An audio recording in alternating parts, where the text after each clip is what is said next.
This recording is dedicated to all the people who have a dream yet to be fulfilled. The Nightingale Koenig Corporation presents The Strangest Secret by Earl Nightingale.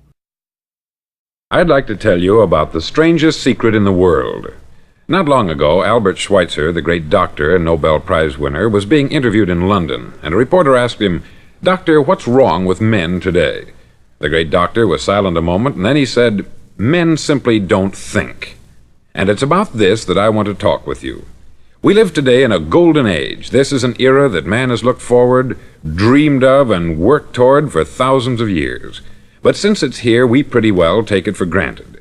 We in America are particularly fortunate to live in the richest land that ever existed on the face of the earth, a land of abundant opportunity for everyone. But do you know what happens? Let's take 100 men who start even at the age of 25. Do you have any idea what will happen to those men by the time they're 65? These 100 men who all start even at the age of 25 believe they're going to be successful. If you asked any one of these men if he wanted to be a success, he'd tell you that he did. And you'd notice that he was eager toward life, that there was a certain sparkle to his eye, an erectness to his carriage, and life seemed like a pretty interesting adventure to him. But by the time they're 65, 1 will be rich. 4 will be financially independent, 5 will still be working, 54 will be broke. Now think a moment. Out of the 100, only 5 make the grade. Why do so many fail? What has happened to the sparkle that was there when they were 25? What's become of the dreams, the hopes, the plans? And why is there such a large disparity between what these men intended to do and what they actually accomplished? When we say about 5% achieve success, we have to define success. And here's the definition. Success is the progressive realization of a worthy ideal. If a man is working toward a predetermined goal and knows where he's going, that man is a success. If he's not doing that, he's a failure. Success is the progressive realization of a worthy ideal. Rollo May, the distinguished psychiatrist, wrote a wonderful book called Man's Search for Himself. And in this book he says, the opposite of courage in our society is not cowardice, it is conformity. And there you have the trouble today. It's conformity. People acting like everyone else, without knowing why, without knowing where they're going. Now think of it. In America right now, there are over 14 million people 65 years of age and over, and about 13 million of these 14 million are broke. They're dependent on someone else for life's necessities. Now, we learn to read by the time we're 7. We learn to make a living by the time we're 25. Usually, by that time, we're not only making a living, we're supporting a family. And yet, by the time we're 65, we haven't learned how to become financially independent in the richest land that has ever been known. Why? We conform. And the trouble is that we're acting like the wrong percentage group, the 95% who don't succeed. Now, why do these people conform? Well, they don't know, really. These people believe that their lives are shaped by circumstances, by things that happen to them, by exterior forces. They're outer-directed people. A survey was made one time that covered a lot of men, working men, and these men were asked this question: why do you work? Why do you get up in the morning? 19 out of 20 had no idea. If you ask them, they'll say, everyone goes to work in the morning. And that's the reason they do it, because everyone else is doing it. Now let's get back to our definition of success. Who succeeds? The only man who succeeds is the man who is progressively realizing a worthy ideal. He's the man who says, I'm going to become this, and then begins to work toward that goal. I'll tell you who the successful people are. A success is the school teacher who's teaching school because that's what she wanted to do. The success is the woman who's a wife and mother because she wanted to become a wife and mother and is doing a good job of it. The success is the man who runs the corner gas station because that's what he wanted to do. The success is the successful salesman who wants to become a top-notch salesman and grow and build with his organization. A success is anyone who is doing deliberately a predetermined job because that's what he decided to do deliberately. But only 1 out of 20 does that. That's why today there isn't really any competition unless we make it for ourselves. Instead of competing, all we have to do is create.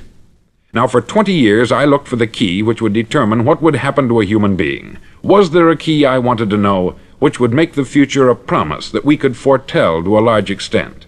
Was there a key that would guarantee a person's becoming successful if he only knew about it and knew how to use it? Well, there is such a key, and I've found it. Have you ever wondered why so many men work so hard and honestly without ever achieving anything in particular, and others don't seem to work hard and yet seem to get everything? They have the magic touch. You've heard them say that about someone. Everything he touches turns to gold. And have you ever noticed that a man who becomes successful tends to continue to become successful, and on the other hand, have you noticed how a man who is a failure tends to continue to fail? It's because of goals. Some of us have them, some don't. People with goals succeed because they know where they're going. Now think of a ship leaving a harbor, and think of it with the complete voyage mapped out and planned. The captain and crew know exactly where it's going and how long it will take. It has a definite goal.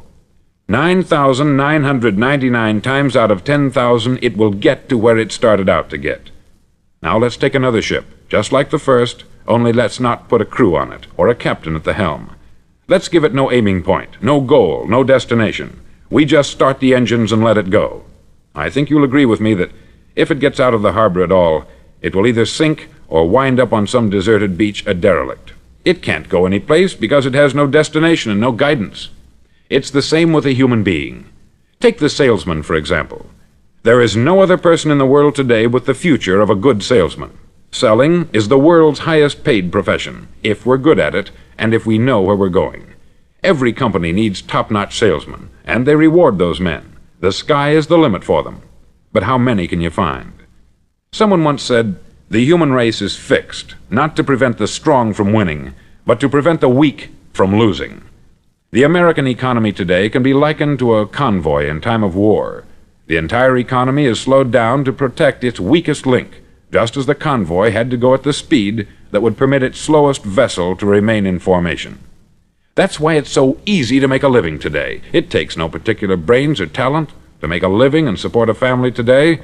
So we have a plateau of so-called security, if that's what a person's looking for. But we do have to decide how high above this plateau we want to aim for. Now let's get back to the strangest secret in the world, the story that I wanted to tell you today.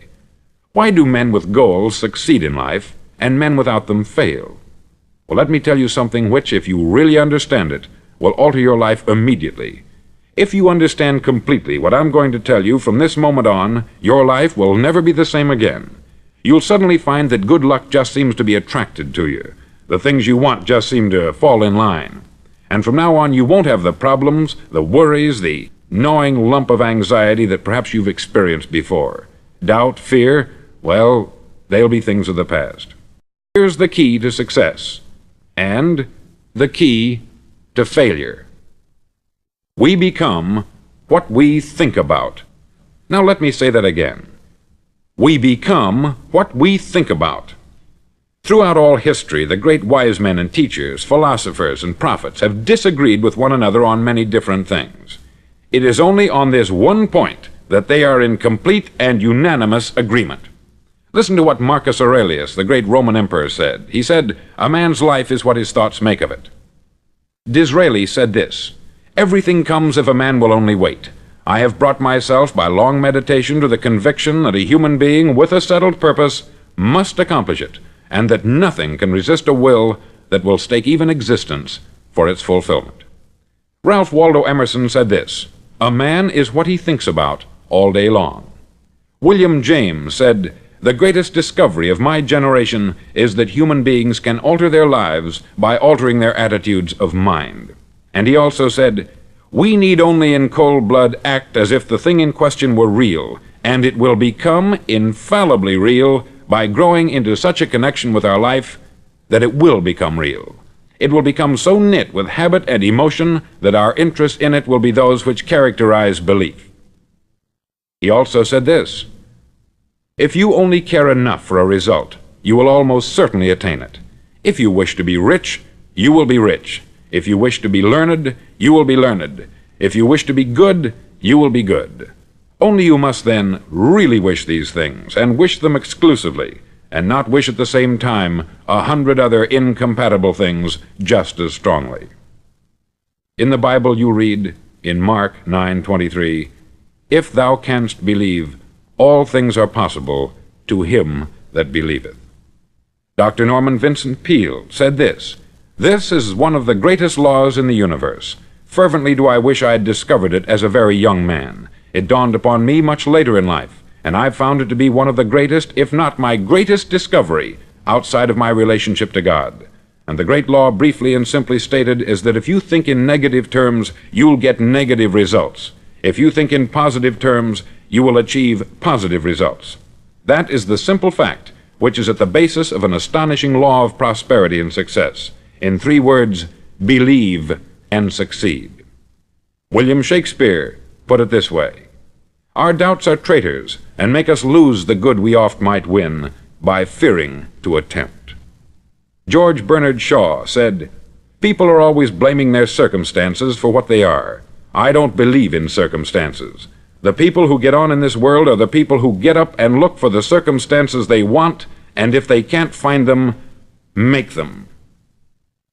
Well, it's pretty apparent, isn't it? And every person who discovered this for a while believed that he was the first one to work it out. We become what we think about. Now, it stands to reason that a person who's thinking about a concrete and worthwhile goal is going to reach it, because that's what he's thinking about. And we become what we think about. Conversely, the man who has no goal, who doesn't know where he's going, and whose thoughts must therefore be thoughts of confusion and anxiety and fear and worry, becomes what he thinks about. His life becomes one of frustration, fear, anxiety, and worry. And if he thinks about nothing, he becomes nothing. Now, how does it work? Why do we become what we think about? Well, I'll tell you how it works as far as we know. Now, to do this, I want to tell you about a situation that parallels the human mind. Suppose a farmer has some land, and it's good, fertile land.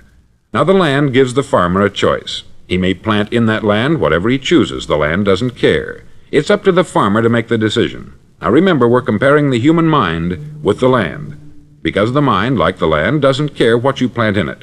It will return what you plant, but it doesn't care what you plant. Now, let's say that the farmer has 2 seeds in his hand. One is a seed of corn, the other is nightshade, a deadly poison. He digs 2 little holes in the earth, and he plants both seeds, one corn, the other nightshade. He covers up the holes, waters, and takes care of the land, and what will happen? Invariably, the land will return what is planted. As it's written in the Bible, "As ye sow, so shall ye reap." Remember, the land doesn't care. It will return poison in just as wonderful abundance as it will corn. So up come the 2 plants, one corn, one poison. Now, the human mind is far more fertile, far more incredible and mysterious than the land, but it works the same way. It doesn't care what we plant. Success, failure. A concrete, worthwhile goal, or confusion, misunderstanding, fear, anxiety, and so on. But what we plant, it will return to us. You see, the human mind is the last great unexplored continent on the earth. It contains riches beyond our wildest dreams. It will return anything we want to plant. Now, you might say, well, if that's true, why don't people use their minds more? Well, I think they've figured out an answer to that, too. Our mind comes as standard equipment at birth. It's free, and things that are given to us for nothing we place little value on. Things that we pay money for, we value. The paradox is that exactly the reverse is true. Everything that's really worthwhile in life came to us free. Our mind, our soul, our body, our hopes, our dreams, our ambitions, our intelligence, our love of family and children and friends. All these priceless possessions are free, but the things that cost us money are actually very cheap and can be replaced at any time. A good man can be completely wiped out and make another fortune. He can do that several times. Even if our home burns down, we can rebuild it, but the things we got for nothing, we can never replace. The human mind isn't used merely because we take it for granted. Familiarity breeds contempt. It can do any kind of job we assign to it, but generally speaking, we use it for little jobs instead of big, important ones. Universities have proved that most of us are operating on about 10% of our abilities. Decide now, what is it you want? Plant your goal in your mind. It's the most important decision you'll ever make in your entire life. Do you want to be an outstanding salesman, a better worker at your particular job? Do you want to go places in your company, in your community? All you've got to do is plant that seed in your mind. Care for it. Work steadily toward your goal, and it will become a reality. It not only will, there's no way that it cannot. You see, that is a law, like the laws of Sir Isaac Newton, the laws of gravity. If you get on top of a building and jump off, you'll always go down. You'll never go up. And it's the same with all the other laws of nature. They always work. They're inflexible. Think about your goal in a relaxed, positive way. Picture yourself in your mind's eye as having already achieved this goal. See yourself doing the things you will be doing when you've reached your goal. Ours has been called the phenobarbital age, the age of ulcers and nervous breakdowns. At a time when medical research has raised us to a new plateau of good health and longevity, far too many of us worry ourselves into an early grave trying to cope with things in our own little personal ways, without learning a few great laws that will take care of everything for us. These things we bring on ourselves through our habitual way of thinking. Every one of us is the sum total of his own thoughts. He is where he is because that is exactly where he really wants to be, whether he'll admit that or not. Each of us must live off the fruit of his thoughts in the future, because what you think today and tomorrow, next month and next year, will mold your life and determine your future. You're guided by your mind. I remember one time I was driving through Arizona and I saw one of those giant earth-moving machines roaring along the road at about 35 miles an hour with what looked like 20 tons of dirt in it, a tremendous, incredible machine, and there was a little man perched way up on top with the wheel in his hands guiding it. And as I drove along, I was struck by the similarity of that machine to the human mind. Just suppose you're sitting at the controls of such a vast source of energy. Are you going to sit back and fold your arms and let it run itself into a ditch? Or are you going to keep both hands firmly on the wheel and control and direct this power to a specific, worthwhile purpose? It's up to you. You're in the driver's seat. You see, the very law that gives us success is a two-edged sword. We must control our thinking. The same rule that can lead a man to a life of success, wealth, happiness, and all the things he's ever dreamed of for himself and his family, that very same law can lead him into the gutter. It's all in how he uses it, for good or for bad. This is the strangest secret in the world. Now, why do I say it's strange, and why do I call it a secret? Actually, it isn't a secret at all. It was first promulgated by some of the earliest wise men, and it appears again and again throughout the Bible. But very few people have learned it, understand it. That's why it's strange, and why, for some equally strange reason, it virtually remains a secret. I believe that you could go out and walk down the main street of your town and ask one man after another what the secret of success is, and you probably wouldn't run into one man in a month who could tell you. Now, this information is enormously valuable to us, if we really understand it and apply it. It's valuable to us not only for our own lives, but the lives of those around us, our family, employees, associates, and friends. Life should be an exciting adventure. It should never be a bore. A man should live fully, be alive. He should be glad to get out of bed in the morning. He should be doing a job he likes to do because he does it well. One time I heard Grove Patterson make a speech, the editor-in-chief of the Toledo Daily Blade, and as he concluded his speech, he said something that I've never forgotten. He said something like this: "My years in the newspaper business have convinced me of several things, among them that people are basically good, and that we came from someplace, and we're going someplace. So we should make our time here an exciting adventure. The architect of the universe didn't build a stairway leading nowhere." And the greatest teacher of all, the carpenter from the plains of Galilee, gave us the secret time and time again. "As ye believe, so shall it be done unto you." I've explained the strangest secret in the world and how it works. Now I want to explain how you can prove to yourself the enormous returns possible in your own life by putting this secret to a practical test. I want you to make a test that will last 30 days. Now, it isn't going to be easy. If you'll give it a good try, it will completely change your life for the better. Back in the 17th century, Sir Isaac Newton, the English mathematician and natural philosopher, gave us some natural laws of physics which apply as much to human beings as they do to the movement of bodies in the universe. Now, one of these laws is that for every action, there is an equal and opposite reaction. Simply stated, as it applies to you and me, it means we can achieve nothing without paying the price. The results of your 30-day experiment will be in direct proportion to the effort you put forth. To be a doctor, you must pay the price of long years of difficult study. To be successful in selling, and remember that each of us succeeds to the extent of his ability to sell, selling our families on our ideas, selling education in schools, selling our children on the advantages of living the good and honest life, selling our associates and employees on the importance of being exceptional people, to, of course, the profession of selling itself. But to be successful in selling our way to the good life, we must be willing to pay the price. Now, what is that price? Well, it's many things. First, it's understanding emotionally, as well as intellectually, that we literally become what we think about, that we must control our thoughts if we're to control our lives. It's understanding fully that, as ye sow, so shall ye reap. Secondly, it's cutting away all the fetters from the mind and permitting it to soar as it was divinely designed to do.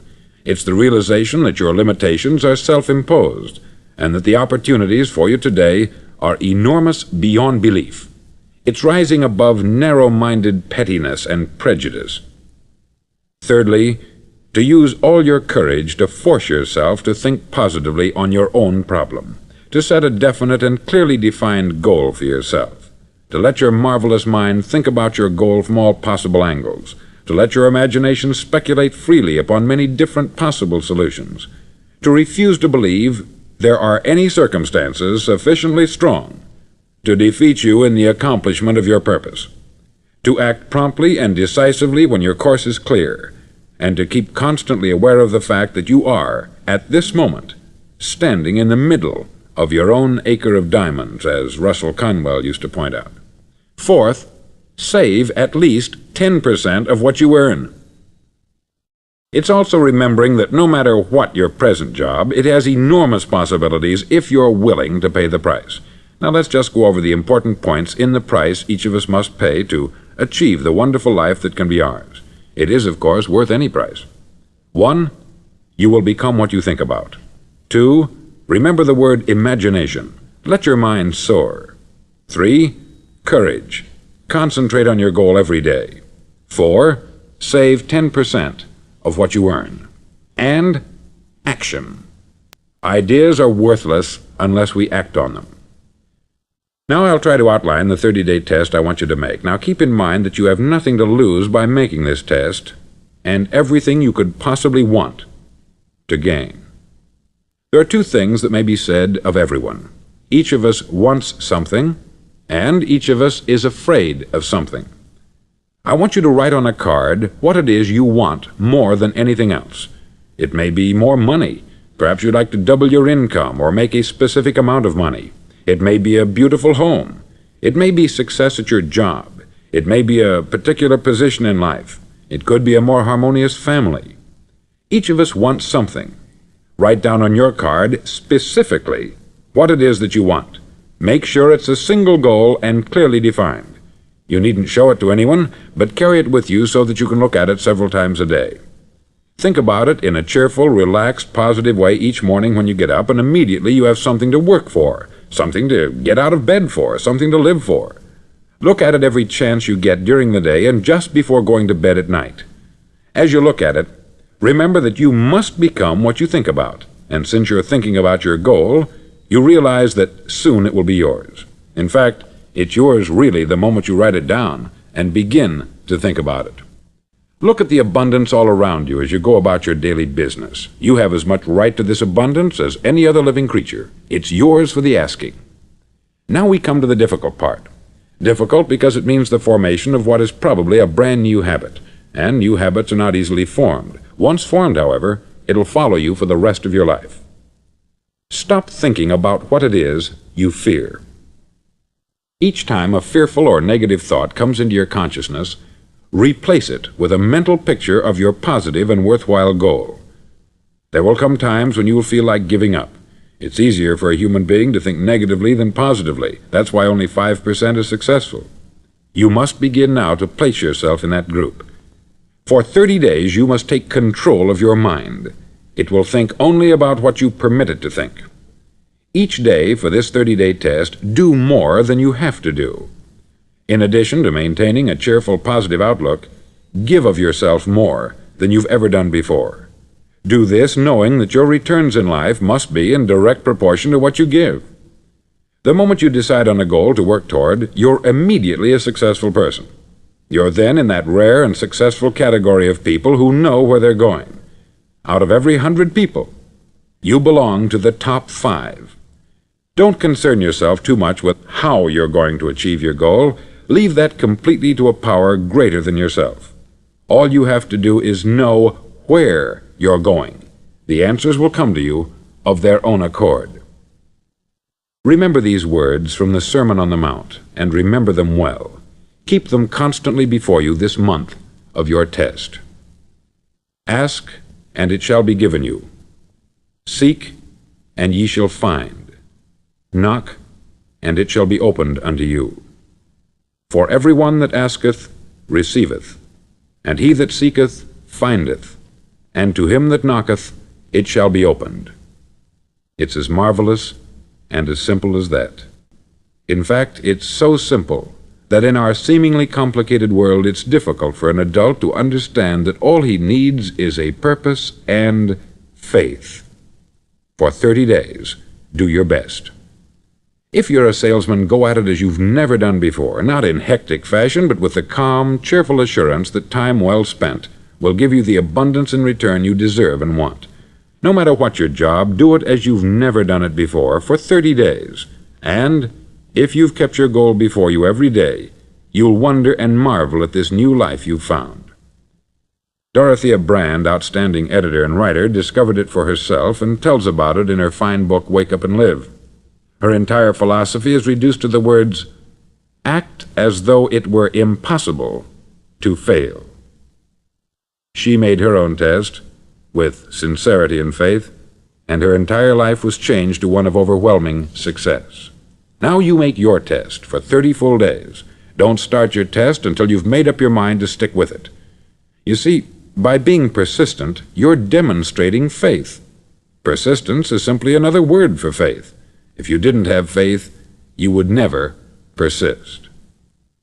If you should fail during your first 30 days, by that I mean suddenly find yourself overwhelmed by negative thoughts, you've got to start over again from that point and go 30 more days. Gradually your new habit will form until you find yourself one of that wonderful minority to whom virtually nothing is impossible. Don't forget the card. It's vitally important as you begin this new way of living. On one side of the card, write your goal, whatever it may be. On the other side, write the words we've quoted from the Sermon on the Mount. Ask, and it shall be given you. Seek, and ye shall find. Knock, and it shall be opened unto you. In your spare time during your test period, read books that will help you. Inspirational books like the Bible, Dorothea Brand's Wake Up and Live, The Magic of Believing by Claude Bristol, Think and Grow Rich by Napoleon Hill, and other books that instruct and inspire. Nothing great was ever accomplished without inspiration. See that during these crucial first 30 days, your own inspiration is kept at a peak. Above all, don't worry. Worry brings fear, and fear is crippling. The only thing that can cause you to worry during your test is trying to do it all yourself. Know that all you have to do is hold your goal before you. Everything else will take care of itself. Remember also to keep calm and cheerful. Don't let petty things annoy you and get you off course. Now, since making this test is difficult, some may say, well, why should I bother? Well, look at the alternative. No one wants to be a failure. No one really wants to be a mediocre individual. No one wants a life constantly filled with worry, fear, and frustration. Therefore, remember that you must reap that which you sow. If you sow negative thoughts, your life will be filled with negative things. If you sow positive thoughts, your life will be cheerful, successful, and positive. Now, gradually, you will have a tendency to forget what you've heard on this record. Play it often. Keep reminding yourself of what you must do to form this new habit. Gather your whole family about and listen to what's been said here at regular intervals. You know, most men will tell you that they want to make money without understanding the law. The only people who make money work in the mint. The rest of us must earn money. This is what causes those who keep looking for something for nothing or a free ride to fail in life. The only way to earn money is by providing people with services or products which are needed and useful. We exchange our product or service for the other man's money. Therefore, the law is that our financial return will be in direct proportion to our service. Success is not the result of making money.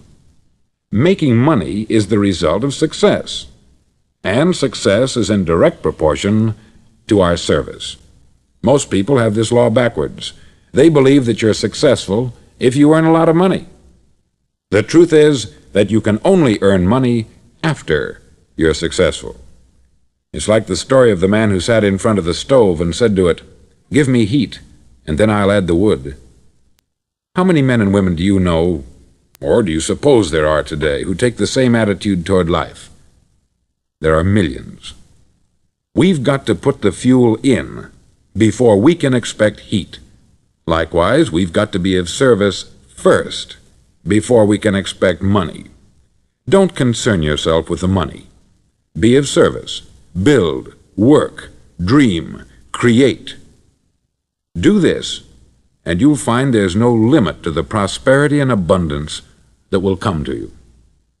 Prosperity is founded upon a law of mutual exchange. Any person who contributes to prosperity must prosper in turn himself. Sometimes the return will not come from those you serve, but it must come to you from someplace, for that is the law. For every action, there is an equal and opposite reaction.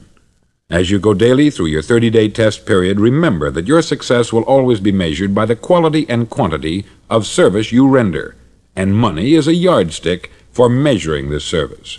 No man can get rich himself unless he enriches others.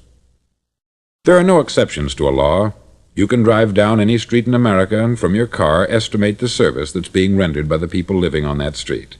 Had you ever thought of this yardstick before? It's interesting. Some, like ministers and priests and other devoted people, measure their returns in the realm of the spiritual, but again, their returns are equal to their service. Once this law is fully understood, any thinking person can tell his own fortune. If he wants more, he must be of more service to those from whom he receives his return. If he wants less, he has only to reduce this service. This is the price you must pay for what you want. If you believe you can enrich yourself by deluding others, you can only end by deluding yourself. It may take some time, but just as surely as you breathe, you'll get back what you put out. Don't ever make the mistake of thinking you can avert this. It's impossible. The prisons and the streets where the lonely walk are filled with people who tried to make new laws just for themselves. We may avoid the laws of man, but there are greater laws that cannot be broken. An outstanding medical doctor recently pointed out 6 steps that will help you realize success. 1. Set yourself a definite goal. 2. Quit running yourself down. 3. Stop thinking of all the reasons why you cannot be successful, and instead think of all the reasons why you can. 4. Trace your attitudes back through your childhood and try to discover where you first got the idea you couldn't be a success, if that's the way you've been thinking. 5. Change the image you have of yourself by writing out a description of the person you would like to be.